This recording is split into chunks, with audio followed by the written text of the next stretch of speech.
stand here. Just staring at it. Sweet. Oh, this is nice. Great. Hey, how you doing? Good. All right, this is Tim Albright. I'm with AV Nation. We are live on the show floor with our friends at AV Magazine in their booth at ISE 2016.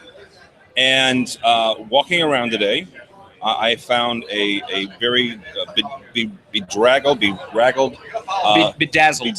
weren't bedazzled. Young man. That was last night. That was last night. My bad. How are you doing, Mr. Justin Kennington? Our Fantastic. old friend. You've been on the show several times. A few. How you doing? Wonderful. Good. It's good to be back in Amsterdam. It's good to see George. You two are like two pizzas in pod, except for his goatee is gray and yours is wider. His is wider. Oh, you need, yeah. Yeah. So, what have you seen that you like? What I have seen more and more is the adoption of these distribution systems that move uncompressed audio and video over Ethernet, over standard 10 gigabit networks. You can't do that. But you can. You have math. There is math. You can. I have been told there is. I have been told there is math that I simply don't understand. And there's 10 gigs. That's right. 10 gig network. Off the shelf network. A basic 1080p signal. Correct me if I'm wrong. Let's hear it. Is 17 gigs. No. So 4K is 17 gigs. 4K is 17 gigs. HDMI 2.0, fully loaded, all the way up. Yeah.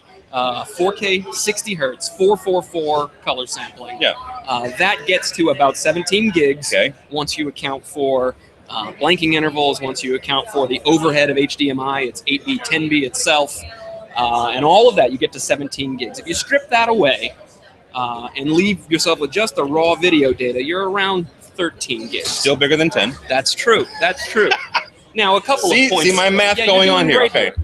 That is where these companies are using some ultra lightweight compression to squeeze that 13 gigs just down below 10 gigs. Like a 1.3, 1.4 to 1 ratio, not the 50 or 100 to 1 of JPEG or the 500 to 1 of H.264. Yeah. And they can do that with virtually no latency, literally latency of 10 or 20 lines of video. We're talking microseconds here, which is 1/1000th of a millisecond. So not anything in the human perception range. So that leaves you with a pristine image that is, in fact, lossless for almost all real content. And allows you to fit that over 10 gig networks. And now the advantage of that is the huge cost savings of that switch infrastructure. If you go out there and look at, we see them all over the place, from big guys, little guys, medium guys, a lot of switches based on HDMI, based on HD-Base-T, on fiber optic, point-to-point switching. These things cost $500, $700, $1,000 per port. Yeah. These days, you can buy a 10 gigabit Ethernet switch for $150 per port. And it's extremely scalable. You can buy a 12-port switch. You can buy a 28-port switch. You can buy a 384-port switch, fully non-blocking. And each one of those ports can be an input or an output, right? Because Ethernet is fully bidirectional. Yeah. So no longer do you say, well, I need 6 inputs and 30 outputs, so I'm going to buy a 32 by 32. Instead, you say, I need 6 inputs and 30 outputs. Okay, I need a switch with about 36 ports. And then I can use those inputs and outputs however I'd like to. Okay. So this is very dangerous, folks. Please leave it to the professionals. And he's not been drinking yet, from what I've been told. That's true. What are we talking about? I want uncompressed video. You can get this technology now out there shipping from DVI Gear, from ZV, from Aurora Multimedia. A lot of companies are starting to adopt this technology because they've understood the advantages of not having to put that huge and very expensive custom matrix switch in the middle, and instead rely on Ethernet, which is sort of the backbone of every other data communication industry in the world. The telcos, music distribution. We don't buy CDs anymore. You use Ethernet switches. So it's really sort of the inevitable future, in my view, and it's here. Okay. All right. Well, good to see you. Don't be a stranger. Won't. I shouldn't have to come to Amsterdam to see you. Well, you don't call, you don't write. Well, I've been busy. Good to see you later. You too, Tim. All right. Thanks. Justin Kennington. Just found him roaming the show floor. So George Tucker is going to come up here next, and George is going to interview a fine young lady from our friends over at Listen. Correct? I am. You are. Huh? Who are you talking to? Miley Keone. Miley Keone. Miley Keone, come on down. I've always wanted to do that. Right here. The next contestant. Right between me and Mr. Tucker. Hello. Hello. Hello, world. How are you, Miley? I'm very well. How are you? Good. You guys, obviously, Listen Technologies is a company that allows people hearing assist systems. Correct. You guys are really big into the T-coil, Yes, not hearing loop. movement, but trying to get that into legislation and Yep. into the building specs. The inductive loop stuff. Yeah, the right? inductive loop. Yeah. I'm sorry, the inductive loop stuff. What are you guys showing at ISE this year? So we're showing 3 products at ISE. We've got a Wi-Fi product that I was just talking to Matt about. It is fantastic. And that broadcasts to a smartphone. So it's up to 24 channels. And we have an app that you download either on an iPhone or an Android. So we're currently showing that in fitness centers, doctor's offices, anywhere where there's multiple screens. And you want to have multiple signals sent to an iPhone. Is this? Forgive me for this. Is this new technology? Because it feels like something you've already had. So we did have a first generation of it. Okay. And this is the second generation of the Wi-Fi product. Okay. And so, we've increased stability, we've decreased latency, we've improved the product greatly, and we're seeing tremendous success with it. We've got a lot of installs. It's a fabulous product with a lot of different applications that customers are coming to us saying, wow, we can use it for this or that, or I've got a guy who's going to hook up radio stations to it so his warehouse guys can listen to different stations in a warehouse where other radio signals are having trouble getting in. So it's just like, wow, that is a cool application. So we're also showing our IR product. If you come by the booth, we love to kind of show off the transparent case. So it's IR transparent case all the way around the transmitter radiator, all the way around the receiver. It's just incredible sensitivity. For some reason, I always think, it's so sensitive. I know it's really goofy. Sorry. No. It's a long day. It's a wonderful marketing plan. You should go I with should that. go with it. The cry. Have a guy like bawling his eyes out while he's. Never mind. I got nothing. So we've had people say things like, "This is my favorite one. This is trickery. It's not IR because IR is known for." Spotty coverage. It's known for line of sight, yeah. Right? Line of sight. Well, we have people come into the booth and we have them turn around from the radiator. We have them put it in their clothing. We have them drop it in the trash can.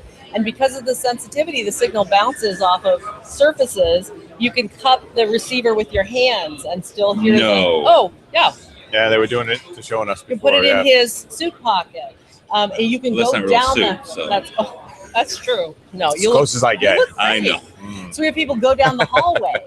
And Yeah. so I had one gentleman say, you're using trickery. Yeah. This is RF, right? You're just saying it's IR. And we're saying, no, it's definitely IR. You also have the delay compensation, which is very cool for We do. matching with the speakers. We have built-in delay compensation. So with IR, as you get outside of, hanging other slave units off of the main radiator, you have to be very careful about phase cancellation because it's light signals. Yeah. So if the light signals are going at the same time, they're going to cancel each other out and you're not going to get anything on the receiver. So we are the only company that has put built-in delay compensation into those units. And so it's really easy. You don't have to measure cable runs and know exactly what how long the cable runs are. You can just kind of calculate and then you tune it and it's all ready to go. Very good. So very popular. If somebody's watching this from Amsterdam, where is your booth? Kristen, where's our booth? Kristen, where's the booth? It's in all three. Number A-1110. A-1110. And we do have coffee. So I would really That's encourage important. people to come over and have some coffee and chat with us. And we had a great time this morning. So All right, very good. thank you All right, so thank much. you so much. Nice to meet you, ma'am. Yes, thank you again. Yeah. Thank you. All right. So, I gotta say, thank you for letting me interview. Jeez, never mind. Did you notice my lips never moved? It's amazing. It's amazing. It's a amazing. trick. Sorry about that. It's the one trick I have. I'm the only trick he's got. All right. I'm going to step. I really am going to step away. Yeah.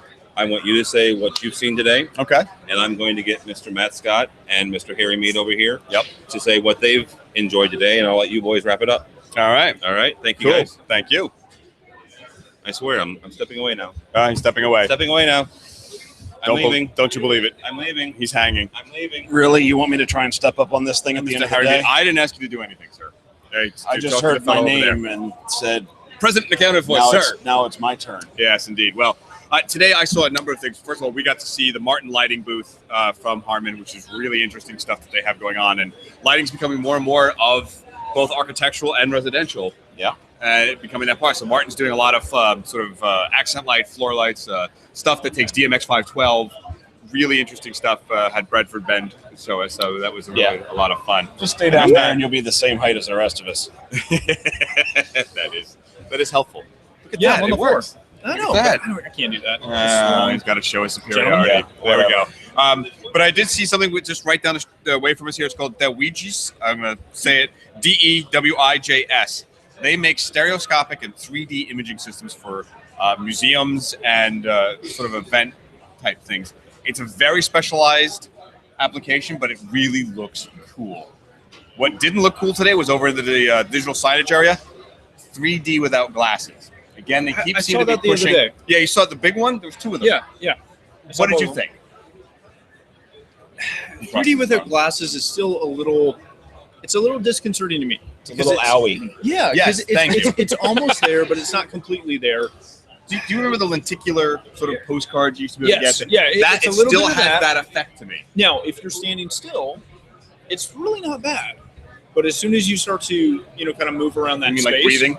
Yeah. Yeah. Yeah. If you're it gets a breathing. little bit more, shall we say, questionable. Nauseous inducing. That's the one. Yeah. That's the one I was looking for. Yeah. So you guys were roaming around today. Now, Harry, what did you see that? Don't steal my thunder. You're gonna steal my thunder, aren't you? Steal my thunder. Fine, you look good. No, go for it. What? Nothing. What? What did you see today? Just because he asked me first, Prism. Right now, I'm intrigued. Please tell me. Yeah, Prism was spectacular. Collaboration. Able to move things between devices, do all kinds of that part's all normal, but they also have I love the air quotes over normal. they also have a cloud component that you can have meetings and you can do this collaboration with cloud input. I would preface that the cloud is the basis of it. That what they've done is they've taken all the cool collaboration tools that we have, as far as moving stuff around, sending multiple devices to the screen, etc., and made that all served through the cloud, so that no matter where you are or what device you're on, locally, out of the other end of the room, the other end of the building, the other side of the world, it all is active and live in the cloud. Okay. So as you move things around, that's done both locally and to the cloud, so that whether you shut your device down, whether you disconnect, you can come back up and it's still there.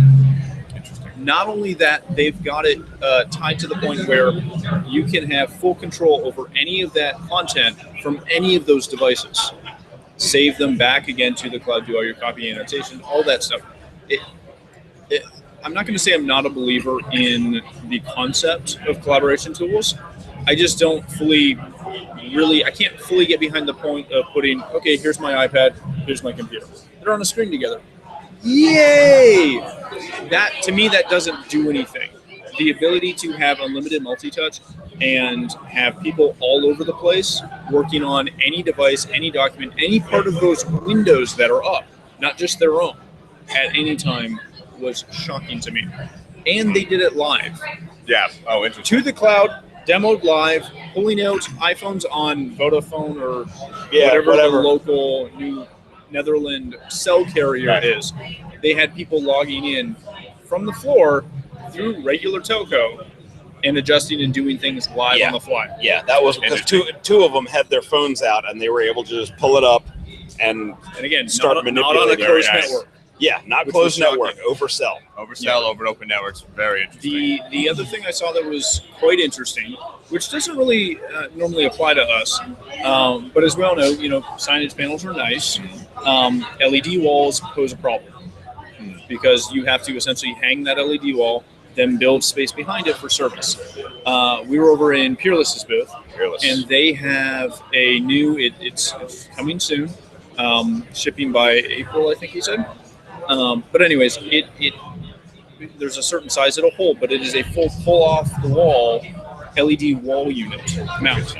They so it allows you to. They had like a 90. Yeah, like a 98 inch, something like 90 that. 90 to 100 inch LED panel basically That made you- up of the like of Yeah, the 0.9 the millimeter tiles. or whatever Right, of that the you top of literally the can tiles. pull off the wall.